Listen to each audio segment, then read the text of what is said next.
What's up, ladies and gentlemen? It's Aeron, and I'm back to discuss WWE NXT on your Wrestle Plug YouTube channel. Show starts off with an absolute bang. Dusty Cup semi-finals. It was a Dusty Cup sandwich. Phrasing. Boom. MSK versus Legado del Fantasma.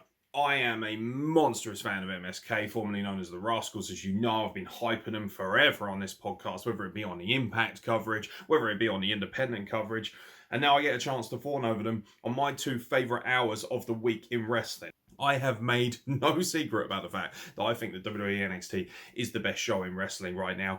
I definitely think it's better than its Wednesday night competitor, but I'm going to have a look at Dynamite this week and find out, because I'm all about impartiality when it comes to it. Obviously, it's subjective, but for me, these are two of my favourite tag teams, and obviously I'm going to be more pumped about this than most. I thought this match was phenomenal. High octane, high offense. I must admit, when I first saw MSK, I was a little bit kind of like, okay, fantastic, great to see my boys. I love Desmond Xavier, as everybody knows. Shout out to Des, who follows us on the Wrestle Plug. Bit of a lad, actually, bit of a legend. But when I saw Wesley and Nash Carter, I thought, okay, that's great, but how far can they go? What kind of ceiling is going to be set for them? When you get to WWE, it does feel like the ceiling is set for you more so than you make it for yourself. That being said, they've gone out and improving themselves, and they've got a great deal of buzz around them. And this is where having such a big fan base like WWE has across the board, that can really help, because people are getting behind these guys. And this match was fantastic. I think people sleep on the other two members of Legado del Fantasma. Now, ultimately, Santos Escobar is a huge superstar, and he's going to have a big task ahead of him next week. But these two guys can really work. Joaquin Wilde, in particular, was magnificent in this match. The athleticism, Raul Mendoza as well. These guys complemented each other's style. We got to see our favourite move in the WWE Universe right now, of course, the assisted moonsault, which, you know, I've seen for years. I remember seeing Scarlett and Graves doing it back in Rev Pro and whatnot. That doesn't make it any less impressive. Every time you see it, you have to pop. And this time, they did it off the apron. Mwah. It's so much fun. It's so exciting. And ultimately, one of the reasons that I prefer WWE NXT to AEW Dynamite is not necessarily because they got a better tag team division. Because if you look at AEW, dude, you've got Proud and Powerful. You've got Butcher and the Blade. You've got SCU, the Young Bucks, the Lucha Brothers. Like, the list goes on. However, they're not used properly. They're just not. Nobody can sit there and tell me that they are, because they're not. Come on. Proud and Powerful last year were arguably one of the best, well, especially in 2019, were easily one of the best tag teams in the world. Now they're playing second fiddle to MJF and Chris Jericho. Not for my money. No, thank you. On the flip side of things, MSK, the Rascals versus Legado del Fantasma, magnificent. Absolutely magnificent. Just high octane, high offense, and MSK are the team moving on, and they will be in the Dusty Classic final this Sunday, because TAKEOVER this Sunday, Vengeance Day, is shaping up to be, I don't really like engaging in hyperbole, but I genuinely think this could be one of the all-time great NXT takeovers. It's really shaping up that way, and we're going to have a look at the card. Obviously, there's going to be a preview video, predictions video dropping, so please, please, please check that out. And also, in the comments, leave below who you think is going to win. We want to hear your predictions, most importantly, as well. Not just in this video, but particularly on that predictions video. But it's MSK moving on. Legado del Fantasma, however, showed a really good account of themselves. But looks like they're going to have their hands full with something else a little bit later down the line. Now it's time for a little bit of Tian Shan. I'm really loving Xia Li's character right now. And yet again, I hate to harp on about it, but this is another reason why I much prefer NXT to AEW Dynamite. Better women's wrestling, better women's booking, just overall taking women more seriously. And Xia Li has had this incredible transformation under this Tian Shan kind of thing that's been going on. Ultimately, I believe Tian Shan is the entity, the woman, however you want to put it, the kind of authority figure that overlooks her. And Xia Li has a match with insert jobber here. Let's be honest, nobody's going to remember this poor woman because she got her head kicked in. What was interesting about this segment, though, was obviously you got the fantastic build-up, the usual kind of pomp and circumstance, the kind of eerie, dark version of Mulan in many ways, a lot of odes to Oriental culture. But Casey Catanzaro and Caden Carter were ringside, and I liked it, but at the same time, it didn't really make sense. Now, I get it. And you could explain in kayfabe that the reason they've only just decided to interfere now is because ultimately they're in the Dusty Classic up until last week, in which case, fair enough.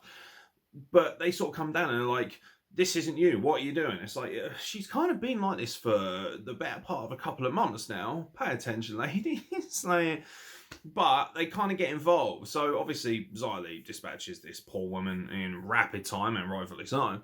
And then all of a sudden, Kaden Carter decides that she's going to kind of square up to this entity and ask who she is. And that, of course, enrages Xylee, who throws her off of the ramp. And then leaves both of them for dead, essentially. Just beats the living shit out of both of them. I quite like this segment because it had a bit of storytelling to it, a bit of psychology. It wasn't all about just the wrestling. I've seen a lot of people knock NXT in the sense of it's got great wrestling, but it doesn't really have the great storylines and the great characters that AEW has. I think that's bullshit, personally. And ultimately, this kind of proves my theory a little bit because it just works so well. You know, it had something about it which really kind of jumped out at me. And it felt quite eerie. And that's ultimately something that we don't get too much of in wrestling anymore, particularly when The Undertaker retiring. WWE NXT, I've noticed, has made a really concerted effort to have some really good dark content to kind of balance out some of the more comedic stuff like Johnny Gargano. So, and this, frankly, for me, has really hit the spot. And I'm loving the progression. And I'm really excited to see where Xylee goes from here. And this is, again, the reason why I much prefer NXT to Dynamite, because they trust their women in NXT to have storylines like this, and they're willing to build this kind of creative with them, and they're just simply not willing to do that in AEW Dynamite. And ultimately, when Dynamite does, I will absolutely give it much more of my time, because women's wrestling, for me, is a very important facet of what makes wrestling popular, particularly in today's culture. It's not just me saying that because I'm a feminist or because I'm, you know, an uber fan of women's wrestling. I just think that at this point, women's wrestling has proven itself to be, at times, a better entity than a lot of the men's wrestling. And people like Sasha Banks, Asuka, Bayley, they're proving everybody right in that regard. A little bit of backstage nonsense. Scarlett Bordeaux is in William Regal's office, and TikTok, it's time. Ultimately, if Scarlett Bordeaux turns up wearing a dress like that in my office, she can have whatever she fucking pleases. That woman is so scintillating. But Scarlett Bordeaux wants that match with Santos Escobar for next week, and we're going to get it. And what a lovely little caveat, a little kind of that. Because obviously everyone's looking towards TAKEOVER, but now you've already got a high intensity, high level clash that will be taking place next week on NXT, which means that I'm not just pumped about TAKEOVER, but as soon as TAKEOVER's done, I'm like, holy shit, now I get to look forward to two of my favourite wrestlers in the world, Karrion Kross and Santos Escobar. Can we stop? Can we stop fucking going on Twitter and talking about, oh, he's not a cruiserweight? Shut the fuck up. How long have you fucking melts been watching wrestling? So by that theory, Rey Mysterio shouldn't be wrestling anybody on WWE Raw and SmackDown. Is that the case? No, it isn't. Be quiet, please. It's fucking boring now. But that's not all in terms of shenanigans. Johnny Gargano was seen arriving in a wheelchair with a broken arm. I said broken arm. Now, this just shows you how fucking stupid dirt sheets are and how we shouldn't be paying attention to them, because a lot of them actually did report it as a legitimate injury. You got worked, mate. It's pretty pathetic, and that's why I don't read dirt sheets, because ultimately, why do I give a shit? Frankly, you know, most of them are wrong at the best of times. You're not proper journalists. Just sit down, be quiet, enjoy the product, or analyse it like we do after the fact. You know, they just got to try and spoil everything. Did you hear that so-and-so might be doing it? Shut up. I want to watch it and enjoy it. Stop trying to spoil everything for everybody. Seriously, spoilers are the bane of my wrestling existence. But Johnny Gargano comes out in his wheelchair. He gets carried into the ring. I think the way has been absolutely fantastic. I think everybody involved has been awesome.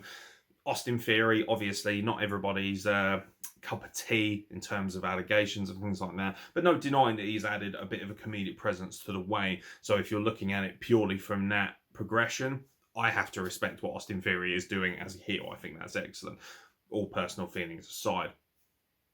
And obviously this leads in nicely to the Kushida rivalry, because obviously Kushida was meant to challenge him at TakeOver, and he will do, because Johnny Gargano's broken arm got found out. I love how William Regal comes out and he's like, how British is he? Such an English lad. And as an English lad myself, I appreciate it. He comes out and he's in his face and he's just saying, what the fuck is wrong with you, you melt?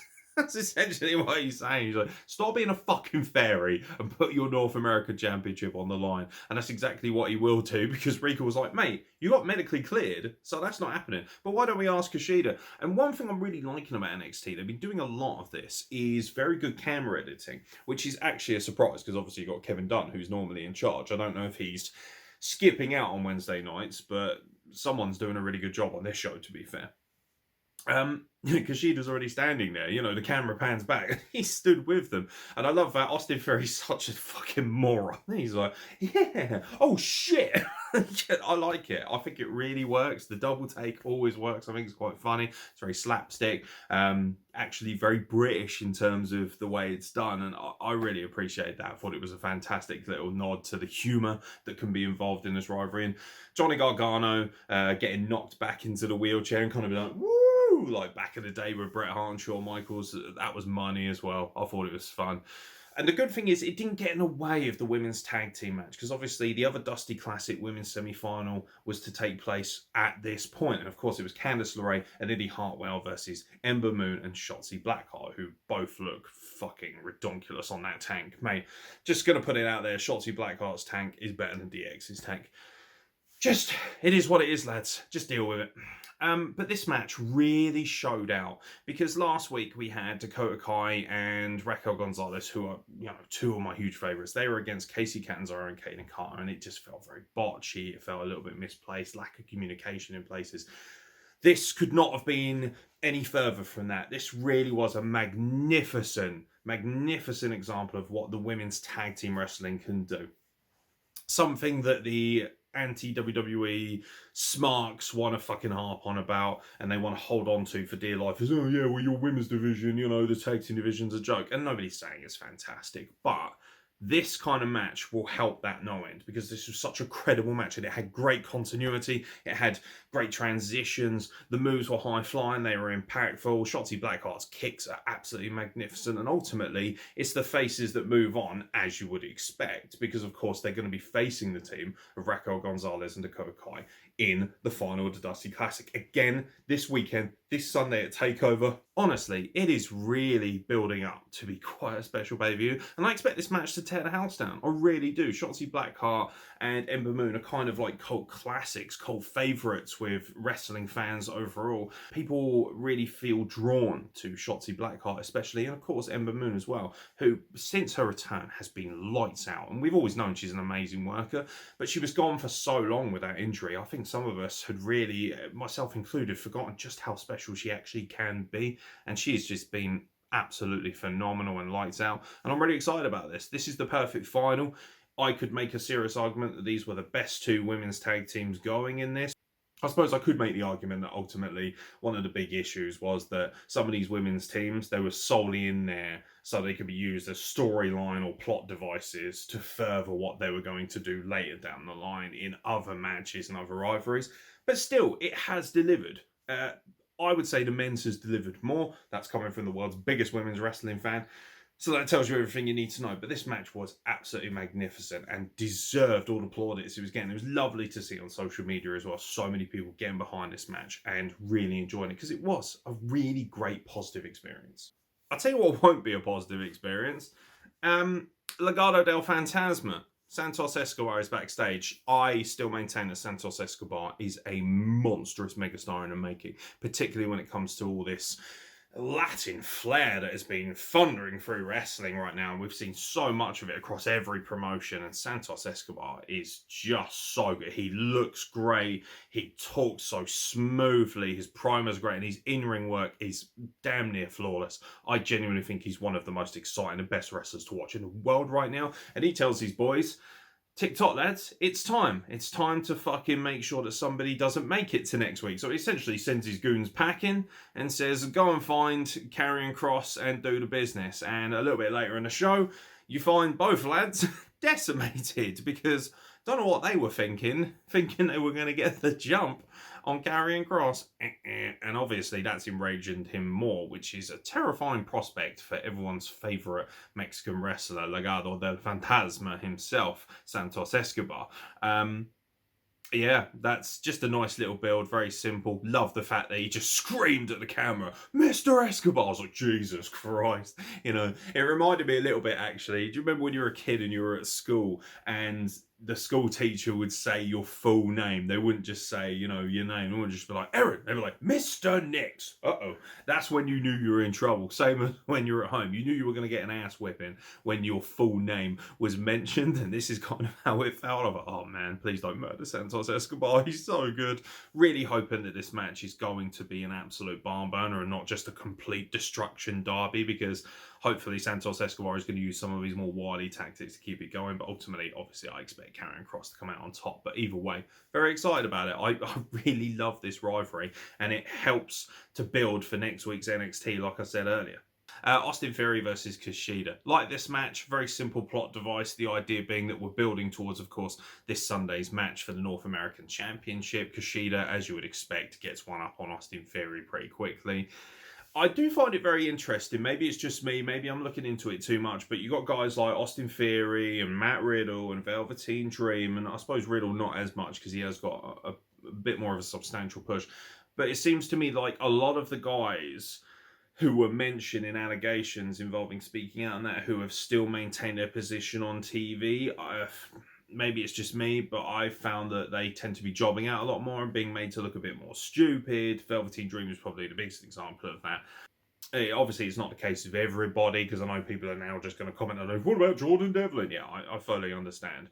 But ultimately, it does seem to me like a lot of these guys are kind of getting punished. Austin Theory, particularly, being another good example of that. And he loses out to Kushida here. And he's being made to look like a bit of a twat, which is fine, to be honest. And he's kind of good at being a twat as well. So it kind of works. Why not play to a guy's strengths? Dexter Loomis has kind of interfered in this rivalry a little bit. I'm assuming he's going to be next in line if Kushida fails to capture the North American Championship, or even maybe he's going to challenge Kushida, although it would obviously make more sense for him to challenge a bad guy. I love the fact that the gimmick is essentially that he's a stalker serial killer who likes to abduct people, who's into horror, but we all love him because he's facing everyone's most hated member of allegations, Austin Theory. It kind of works. Dexter Loomis is really good. He's just basically psychotically deranged, but he's very entertaining. You know, he's an artist, and he really captures that Christian Bale performance from American Psycho, which I think is what I really enjoy from him. And he drags Austin Theory under the ring, and Gargano has that wonderful moment where Gargano's like, no, pulls it back out. He thinks, I got you, and then notices that it's actually Loomis instead. He's like, ah! It's classic horror trope, but it works. I thought it was really entertaining. I enjoyed it. I've got to say, Gargano has been absolutely amazing. They were trying to get one up on Kushida, and of course you see that image of Kushida standing there. Obviously Theory and Gargano laid waste courtesy of double submission finishes, and Dexter Loomis keeping one eye on that North American Championship. And I like this. It feels like the mid-card belt really has something going for it. And another person who can lay claim to that is a man who seems to have come into a lot of money, and that's Cameron Grimes, who returned this week. This was very much good in some places and terrible in others, but Cameron Grimes helps push you through it. If a segment's not very good, it can be saved and helped by just how good and just how committed the individual is to bringing forth the performance. And that's kind of what Cameron Grimes did here. Comes out, throwing money around, yo bitches, turns up in that beautiful Lamborghini, which I'm sure was a loan from Vinnie Mac himself, or God knows who else.